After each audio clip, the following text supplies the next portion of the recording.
سلام به بینندگان و شنوندگان عزیز افق برابری. در برنامه هفته گذشته افق برابری بخش سوم از گزارش مشروع کنفرانس زنان چپ و کمونیست را برایتان پخش کردیم. در برنامه این هفته بخش چهارم این گزارش که شامل سخنرانی رفیق سهیلا قادری است را تقدیمتان می‌کنیم. امیدواریم این گزارش مورد توجهتان قرار گیرد. با درود به همه شما و از حضور شما تشکر میکنم از یکایکتون که لطف کردین اومدین تو این برنامه شرکت کردین. میدونم که همینطور که دوست عزیزمون گفت شرکت کردن در برنامه‌های در بحث‌های این شکلی گاهی وقتا برای آدم مایه سوال میشه. به هر حال خیلی متشکرم از گردانندگان این برنامه، از دوستان عزیزی که به من این اجازه و فرصت رو دادن که بیام امروز در مورد مسئله جدایی دین و دولت برای شما حرف بزنم. این مسئله رو من از زاویه دید تاریخی بررسی میکنم، چون من رشتم تاریخه و مسلماً هر برخوردی با هر مسئله‌ای بکنم سعی میکنم که از لحاظ تاریخی سعی کنم ریشه یابی بکنم تا بلکه بتونم به نتیجه‌ای برسم که حتما هم جای بحث و انتقاد خواهد بود، ولی مسئله‌ای که مطرح میکنم امروز و امیدوارم که با شرکت خودتون این بحث رو ثروتمندتر کنید. در ضمن یک توضیح خیلی کوچیک دارم. بحث من در مورد لایسیته و تاثیرات اون نیست. بحث من در مورد لایسیته و مبارزه برای آزادی و برابری زنان هست که دو موضوع مختلف هستش.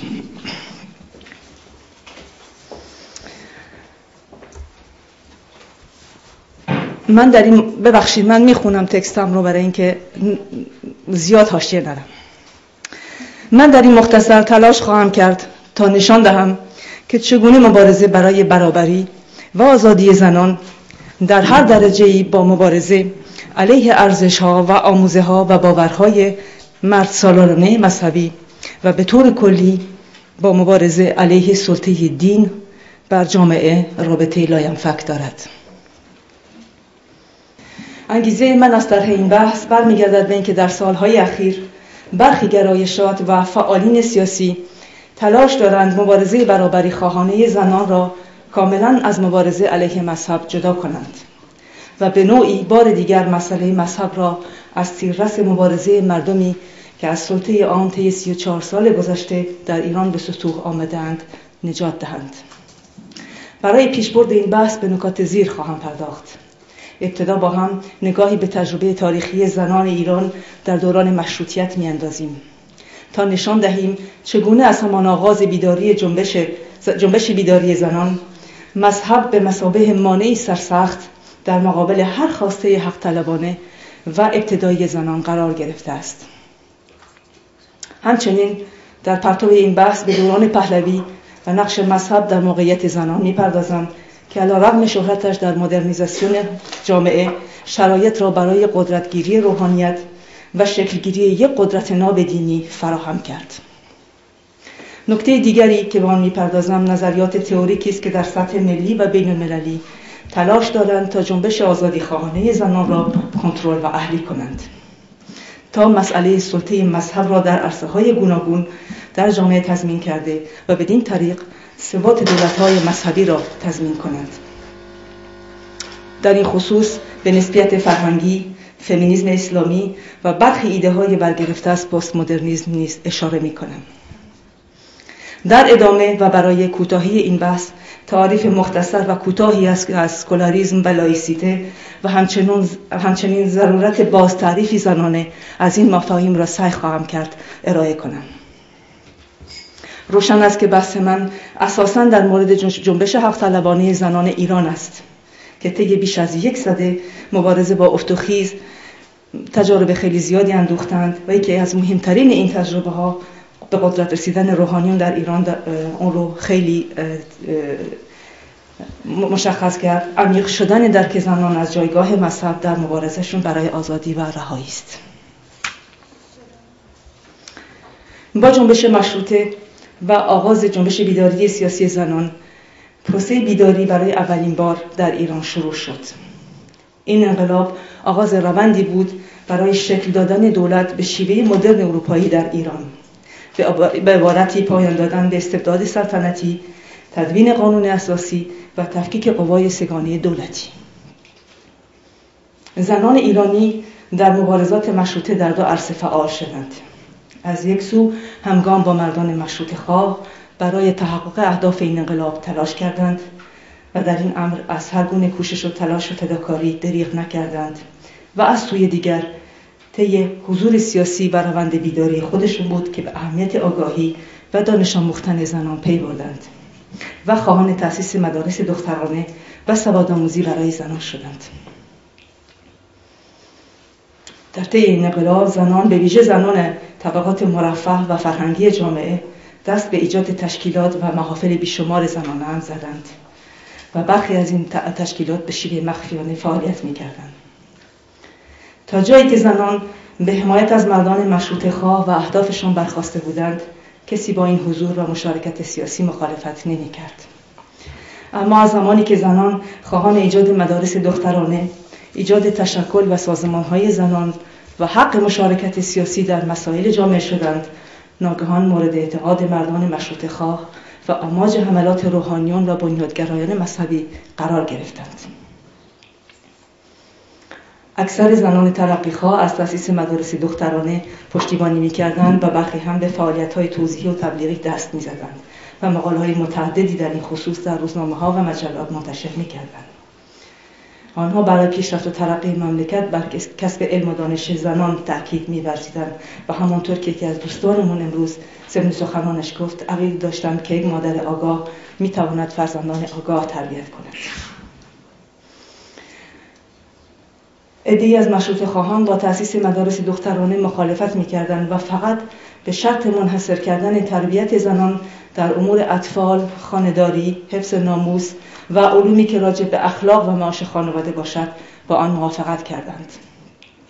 اما به طور کلی مشروطه خواهان در این زمینه نوازه یکسانی با روحانیون بنیادگرا داشتند.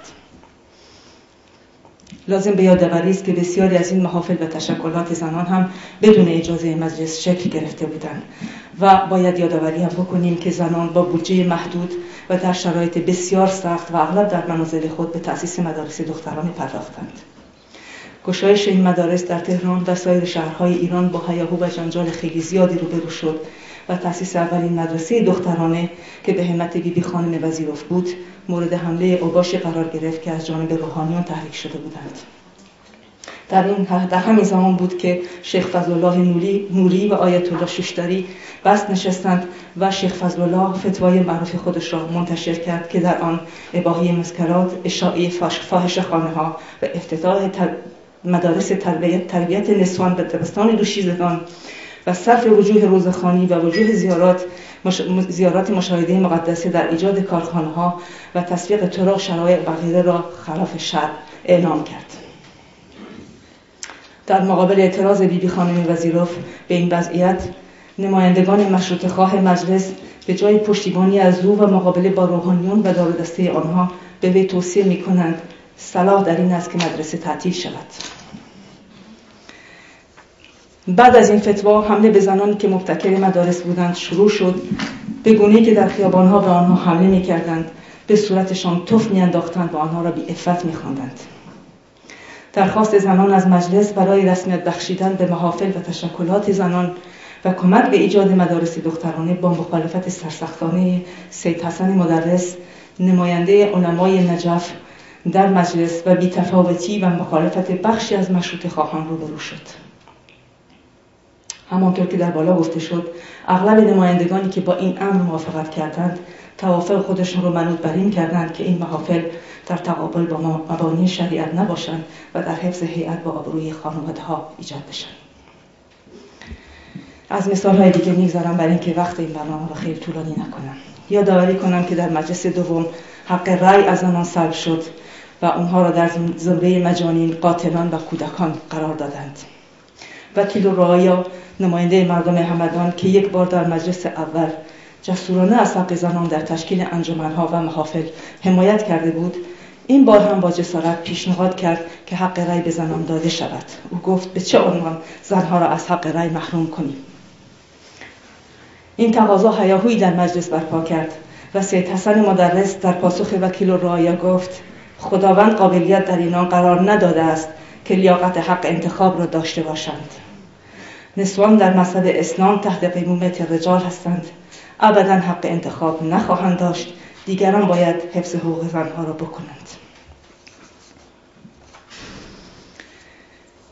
گرچه در این مورد نیست چون سایر موارد دیگر که پای حقوق زنان در میان بود، مردان مشروطه خواه یا بی‌اعتنا بودند یا مواضعی مانند بنیادگرایان اتخاذ می‌کردند، اما از انصاف دور نشیم چون مردانی مثل ایرج میرزا، ملک المتکلمین، جهانگیر خان شیرازی، آقا میرزا خان کرمانی، میرزا فتح علی خان آخوندزاده و بقیه نیز از حقوق زنان دفاع می‌کردند و مقالاتی در نشریاتی مثل عبدالمتین، سور اسرافیل، مولا ناصرالدین و دیگر روزنامه‌هایی که منتشر می‌کردند و به غیر از این آرا و دیدگاه‌های زنان رو هم منتشر می‌کردند. حالا گرایش‌های زنها چطور برخورد می‌کردند با این وضعیت؟ برخی از زنها تلاش داشتند با اتکا به آموزه‌ها و احکام اسلامی روحانیون رو قانع کنند که خواسته هاشون نه تنها مغایرتی با اسلام و دین و آیین اسلام نداره بلکه در خدمت اسلامه. برخی هم سعی می‌کردند تلاش کنند که می‌خواستند ثابت کنند که اسلام بنیادگرایان که مخالف هر گونه رشد و آگاهی زنانه اسلام واقعی نیست. و گروه دیگر هم به روحانیون تضمین می‌دادند که برنامه درسی مدارس دخترانه از چارچوب خانه‌داری و نظافت و بهداشت و آموزش شریعت بالاتر نمیره، بیشتر نمیره و تاکید می‌کردند که حتی یک پسر بچه را هم به مدرسه راه نخواهند داد. البته بودند در این میان برخی از فعالین زنان که تلاش می‌کردند به افشاگری باورها و ارزش‌های مذهبی زن ستیز در جامعه که روحانیون به عناوین مختلف در بین مردم تبلیغ می‌کردند. آنها پی برده بودند که مبارزه برای کسب حقوق ابتدایی زنان بدون مقابله با ایده‌ها و ارزش‌های ضد زن حاکم که اغلب از مذهب تغذیه می‌شود ممکن نیست. در این زمینه از همه این نوشته‌ها مشهورتر نوشته بیبی خانم استرآبادی است به نام مائب الرجال که علیه نوشته ارتجاعی تأدیب النسوان منتشر کرد. همچنین انجمن نسوان وطنخواه به ابتکار محترم اسکندری با نفوذ فرهنگ مرد سالارانه و ضد زن در جامعه و ضرورت مقابله با این فرهنگ پی برده بود و در یک اقدام جسورانه شماره‌های متعددی از کتاب مکر زنان را جمع‌آوری کرد و در یک اقدام نمایشی در میدان توپخانه آنها را به آتش کشید. این حادثه منجر به دستگیری محترم خانم شد. وی در شهربانی با جسارت گفت این کار دفاع از مادر و خواهر شما هم بود. ما هم مثل شما عقل داریم و مکار نیستیم. دیدیم که اهداف گروه‌های مختلف در این دوره کسب حقوق اجتماعی، سیاسی و امکانات تعلیم و تربیت برای دختران بود. زنان در این دوره بحثی در مورد لغو حجاب نکردند. هیچ برخورد مستقیمی هم با مذهب و قوانین اسلامی نکردند. اما واقعیت این بود که روحانیون به خوبی می‌دونستند که هر درجه از پیشرفت و آگاهی زنان یک ضربه به مذهب و مجموعه باورها و ارزش‌های آنهاست. و این در حالی بود که بسیاری از زنان فعال خودشون متوجه این واقعیت نبودند و نمی‌دونستند که دلیل دخالت‌های خصمانه روحانیون با حداقل خواسته‌های آنها چیست. در حقیقت مسببات مجلس شورای ملی انقلاب مشروطه را به سرانجام خود رسوند. مسببات چیزی جز سازش مشروطه خواهان با علما و روحانیون در زمینه حفظ و سلطه شریعت بر جامعه نبود. این سازش بین مشروطه خواهان و علمای با نفوذ شیعه دامنش حتی به انجمن مخفی یا همان حزب سوسیال دموکرات آمیون اجتماعیون نیز رسید. اینان که روزی طرفدار کثرت‌گرایی مذهبی بودند ناگهان اعلام کردند که روح حقیقی مشروطه خواهی چیزی نیست جز اجرای واقعی قوانین شریعت آنگونه که در صدر اسلام مورد نظر بود. حتی در مجلس دوره اول حق انتخاب نماینده از اقلیت‌های مذهبی سلب شد و ارمنی‌ها و یهودی‌ها نتونستند نماینده خودشون رو به مجلس بفرستند تحت این بهانه که علمای مراجع شیعه نخواهند پذیرفت و برای مشروطه خواهان مشکل ایجاد خواهد شد. مهمتر از همه این که متمم قانون اساسی برخی از حقوق اولیه شهروندان را تضمین کرد با اطمینان به این که این حقوق در تضاد با قوانین شرعی نباشند. طبق این متمم شورایی از روحانیون در رأس مجلس قرار می گرفت که بر تصویب قوانین و مطابقت آنها با شریعت نظارت و کنترل کند. وجود این ماده در قانون اساسی نشان شکست اهداف اولیه انقلاب مشروطیت بود که همان جدایی دین از دولت بود. به قول ژان تافاری در دوران مشروطیت هم مستبدان و هم مشروط خواهان مدعی بودند که اسلام اصل راهنمای آنهاست. نیازی نیست که یادآوری و تاکید کنیم که این اصل راهنما یعنی اسلام جوهرش در فرودستی و بی‌حقوقی زنان و تضمین بردگی آنها در ساختار خانوادگی است. شکست اهداف مشروطه در واقع در سازشی متبلور و فشرده شد که مشروطه خواهان و روحانیون با یکدیگر بر سر سلطه اسلام و قوانین آن و به طور خاص موقعیت زنان به توافق رسیدند. این سازش مهم تاریخی 1 سده از مبارزه به زندگی زنان ایران را رقم زد. شکست انقلاب مشروطه تاج پیروزی پهلوی ها شد که با دادن امتیازات باز هم بیشتر به علما سلطنت خودشون رو مستقر کردند و تا پایان عمر حکومتشون به این سازش تاریخی وفادار موندند. سازشی که در سال 1310 یعنی چند سال بعد از تاجگذاری رضاخان به اصرار علما و روحانیون خودش رو در تدوین قوانین مدنی ایران متبلور کرد. 100 ماده از این قوانین به خانواده اختصاص داشت، اما برخلاف سایر قوانین مدنی که بوی از سکولاریسم برده بودند، این 100 ماده که شامل قوانین طلاق، ازدواج، حق حضانت، ارث و بسیاری موارد حقوقی مربوط به زنان بود، کاملاً بر پایه شریعت تنظیم شد. کشف حجاب اجباری رضاخان و یا اعطای حق رأی محمد رضای پسر به زنان ایران رفرم‌هایی از بالا بودند که حتی اگر خوشبینانه در آنها جنبه‌های مثبتی ببینیم، نشان دادند که کوچکترین ضربه‌ای به باورهای مذهبی و سنتی و قدرت روحانیون در جامعه وارد نکردند. پهلوی‌خواه و مشروطه خواهان به نمایندگان ناسیونالیسم ایرانی شهرت یافتند، اما واقعیت تاریخی که برشمردیم نشان می‌دهد که ناسیونالیسم ایرانی به شدت آغشته به مذهب و به طور مشخص تا مغز استخوان آلوده به اسلام شیعه است. این ناسیونالیسم پوسیده قادر نبوده و نیست گامی در جهت ترقی و یا جدایی دین از دولت بردارد. در حقیقت بررسی تاریخ سده اخیر نشان می‌دهد که ناسیونالیسم ایرانی همواره جاده صافکن قدرت روحانیت در جامعه بوده است. حتی در ایامی که برخی ادعا می‌کردند که مثلا رضاخان یا دیگر مدعیان این ناسیونالیسم روحانیت را تضعیف کردند، در حقیقت جدال بر سر تضعیف نبود، بلکه در جهت رقابت و تنظیم سهمگیری از قدرت سیاسی بود. در دوره پهلوی‌ها روحانیت همچنان از امتیازات و سهم ویژه در قدرت برخوردار بود. علی‌رغم تغییر و تحولات مهم اقتصادی و حضور زنان در بازار اجتماعی کار، در ساختارهای قدرت پدرسالار و سنتی تغییرات چشمگیری تحقق نیافت. فمینیسم دولتی زمان شاه چه در اقدامات واقعی چه نمایشی در جهت بهبود وضعیت زنان نمیتوانست از سیاست‌های دولت فراتر رود، چون موجودیتش در جهت اهداف حکومت بود. حکومتی که خود مشروعیتش را از مذهب و از نمایندگان زمینه مذهب یعنی نهاد روحانیت کسب میکرد. در دوران پهلوی‌ها روحانیون و نهادهای گوناگون آن بسیار تقویت شدند و حکومت امکانات زیادی جهت سازماندهی و اشاعه باورهای اسلامی در جامعه در اختیار آنها قرار داد.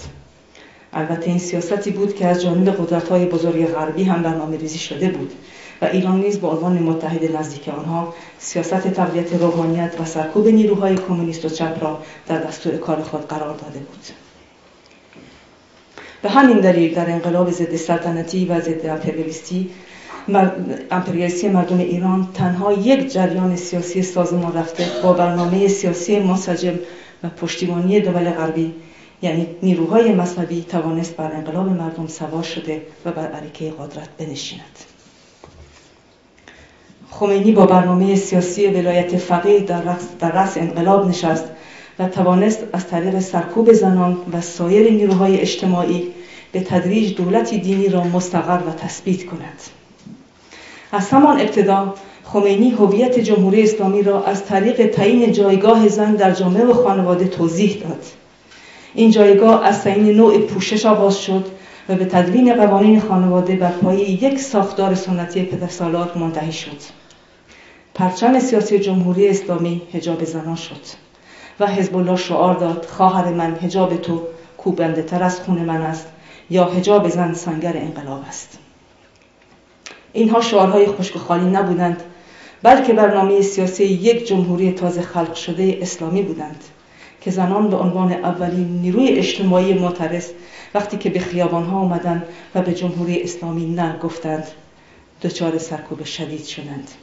بسیاری از زنان با شم سیاسی دریافته بودند که این جمهوری اسلامی اسلامیت خودش را از سرکوب و فرودستی زنان میگیره. فمینیسم اسلامی را تئوریزه کردند تا نشان دهند که اسلام آنقدران برای زنان ایرانی بد نبوده است. حداقل قشری از زنان و دختران خانواده‌های سنتی به قیمت سرکوب میلیون‌ها زن اسکولار و مدرن توانستند با چادر رهایی بخش وارد اجتماع شوند. فمینیست‌های اسلامی در مراکز قرآن پژوهی سعی کردند آیه‌هایی در مورد تساوی زن و مرد و یا مهربانی و بخشش در حق زنان را در قرآن جستجو کنند. اما افراد صادق از بین همین فمینیست‌ها هم از این کوشش دست کشیدند، چرا که احکام اسلامی و به طور خاص آیه‌های قرآن در مورد زنان آنچنان به صراحت و روشنی فرودستی زنان را اعلام می‌کند که حتی اگر صدها زن اسکولار هم به کمک زنان حکومتی اسلامی بشتابند، باز هم قادر نخواهند شد در فقه شیعه حتی یک آیه ناسخ و منسوخ در مورد زنان پیدا کنند. نسبیت فرهنگی هم نظریه‌ای است که سالهاست مورد مصرف دولت‌های مذهبی قرار گرفته است تا بتوانند ضمن امضای کنوانسیون‌های حقوق زنان با طرح حفظ فرهنگ و شؤونات ملی برخی قوانین شدیداً ضد زن را در کشور خود به طور قانونی و مشروع اجرا کنند. طبق این نظریه هر کشوری فرهنگ و سنن و آداب خود را دارد و نمیتوان حقوق زنانی را که مثلا در غرب از آن بهره مند شده‌اند به زنان کشورهای مثل ایران درخواست کرد. مثلا برای مثال حجاب فرهنگ زنان ایرانی است، بنابراین زنان ایرانی نمیتوانند طبق فرهنگشان از حق آزادی پوشش بهره مند شوند. یا ناقص‌سازی جنسی زنان در آفریقا یک فرهنگ است و نمیتوان حامیان آن را در این کشورها مجازات کرد. و با اتکا به همین نظریه بود که هیئت‌های جمهوری اسلامی و برخی از کشورهای مذهبی در آمریکای لاتین و واتیکان در کنفرانس چین مخالفت خود را با اصل حق سقط جنین و یا اصل برابری زن و مرد اعلام کردند. در واقع نسبیت فرهنگی با حقوق جهان شمول انسان‌ها که به عنوان حقوق بین المللی تثبیت شدند ضدیت دارد. این نظریه با طرح حقوق برای برخی زنان جهان و تحت عنوان فرهنگ قبول بی‌حقوقی برخی دیگر از زنان دیگر به شدت تنه به ایده‌های نژاد پرستانه می‌زند. جای تعجب نیست که جریانات دولتی جنبش زنان در جمهوری اسلامی تمام ایده‌های سازشکارانه خود را با اتکا به این نظریه‌ها توجیه می‌کنند، هرچند نتوانستند ذره حقانیت برای آن دست و پا کنند. این واقعیات نشان می‌دهد که نه سرکوب زنان و نه ابداع نظریه‌هایی از قبیل فمینیسم اسلامی هیچ کدام قادر نشدند مخالفت زنان را با قوانینی که بر پایه شریعت در ایران تدوین شده‌اند و نیز خواست لغو این قوانین در میان جنبش زنان را کمرنگ کنند. زنان ایرانی دریافتند که چه بهای بزرگی پرداخته و امروز خواهان حق جدایی دین از دولت هستند. بی‌دلیل نیست که نظریه پردازان لیبرال، ملی مذهبی‌ها و جریانات حکومتی که امروز مورد بی‌مهری برخی از جناح‌های غالب قرار گرفتند، مفاهیم اسکولاریسم و لایسیته را در دستور کار خود قرار داده و عالم آمدن در تحریف آنها سعی می‌کنند. همانطور که در ابتدای صحبتم گفتم، ضروری است در مورد مفاهیم لایسیته و اسکولار و باز تعریفی زنانه از این دو مفهوم پایه‌ای به اختصار توضیحاتی بدهم.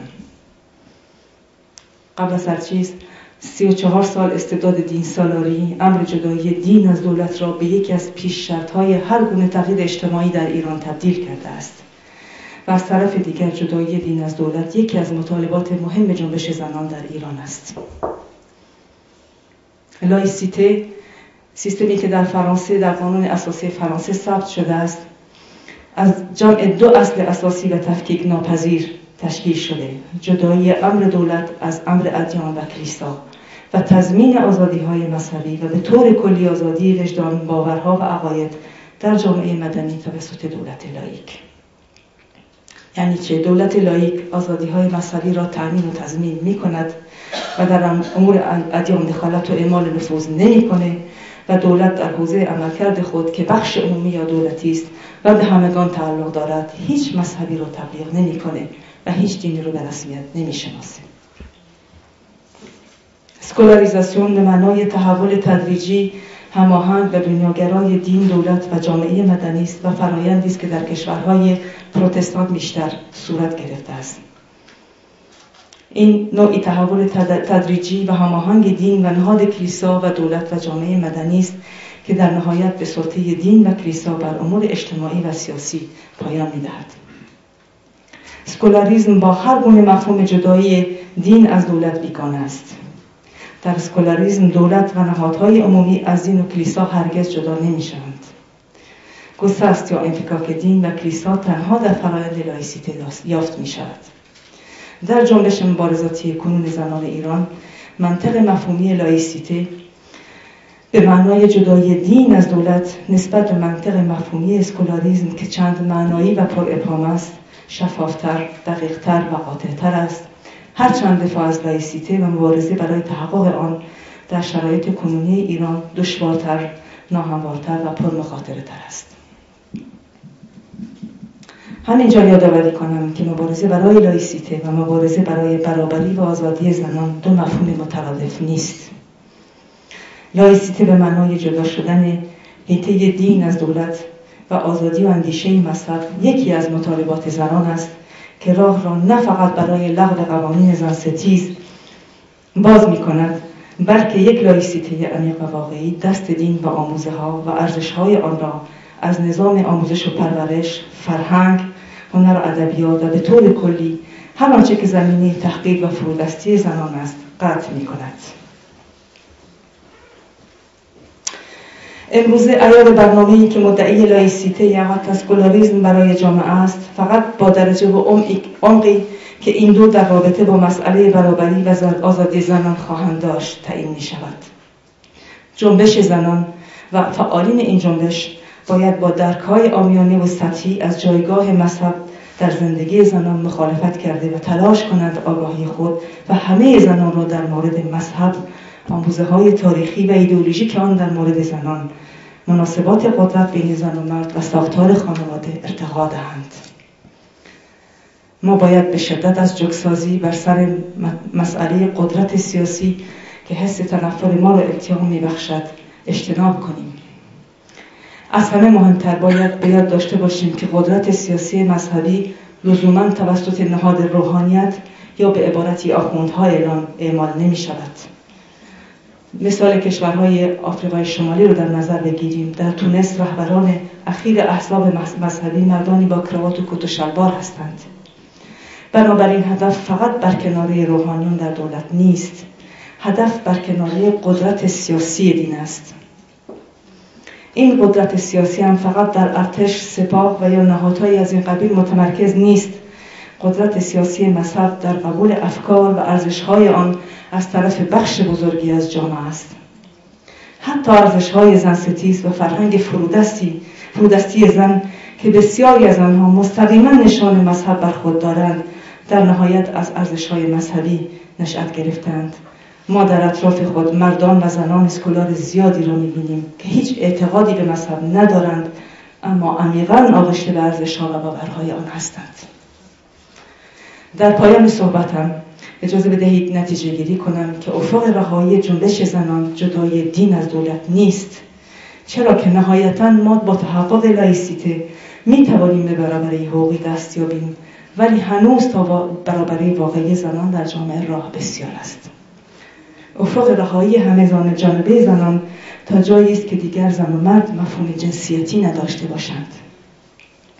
اما برای رسیدن به این هدف باید مسیر رسیدن به آن و مطالبات مرحله‌ای که راهگشای این مبارزه هستند را بشناسیم، چون بدون شناخت از مراحل و تاریخ مبارزات زنان و موانع این مبارزات نمیتوانیم اهداف مرحله را روشن کنیم. به علاوه نمیتوانیم تشخیص دهیم که چه خاصی به رهایی زنان خدمت میکند و چه مطالبه‌ای راه را بر آن میبندد. در پایان به اعتقاد من رهایی زنان زمانی است که حتی به یک زن در هیچ کجای دنیا ستم نشود. از توجهتون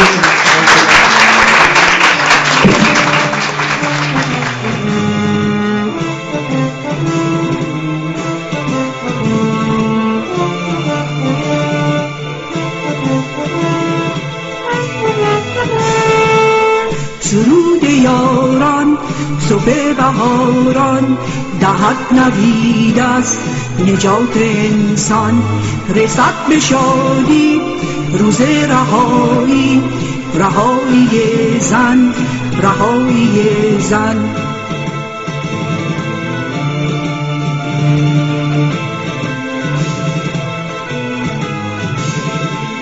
ستم نماند به روزگاران تا آسمان است ستاره باران، هم رسم و پیمان موج خروشان، زنان ایران، زنان ایران. ای زن، ای نیمه پنهان، برکن استد چادر شب، ببین که میدمد سپیده سحر. ای زن، ای نیمه پنهان،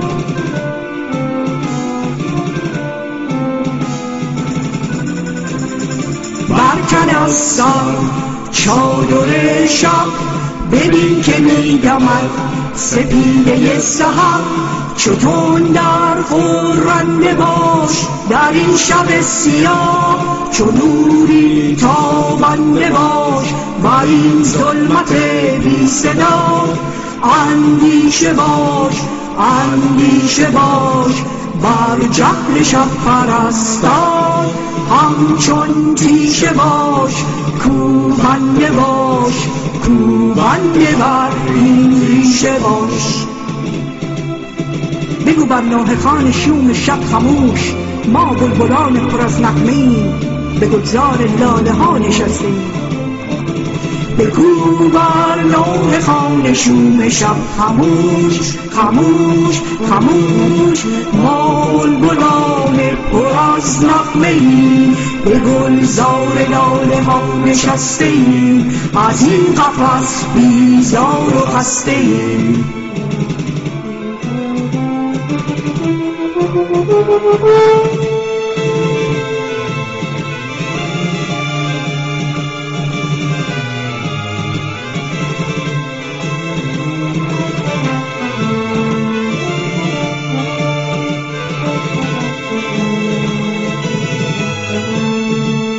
سرود یاران صبح بهاران دهد نوید است نجات انسان، رسد به شادی روز رهایی، رهایی زن، رهایی زن.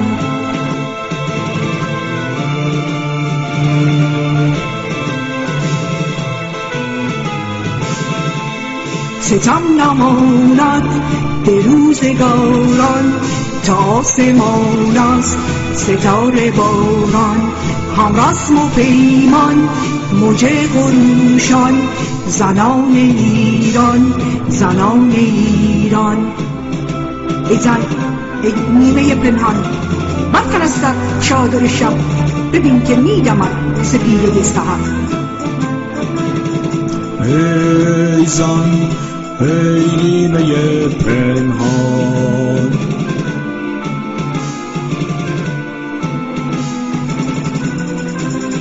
برکن از سر چادر شب، ببین که میدمد سپیده سحر. چون در خورنده باش در این شب سیاه، چو نوری تابنده باش بر این ظلمت بی صدا. اندیشه باش، اندیشه باش بر جهل شب پرستان، همچون تیشه باش کوبنده باش، کوبنده بر این ریشه باش. بگو بر نوحه خان شوم شب خموش، ما بلبلان پر از نغمه‌ایم به گلزار لاله ها نشستیم. بگو بر نوحه خان شوم شب خموش، خموش، خموش، ما بلبلان پر از نغمه‌ایم به گلزار لاله ها نشستیم. از این قفس بیزار و خسته‌ایم. ما نیمه دیگریم، نه کمتریم نه برتریم، ما نیمه دیگریم، با هم برابریم، خواهان دنیای بهتریم.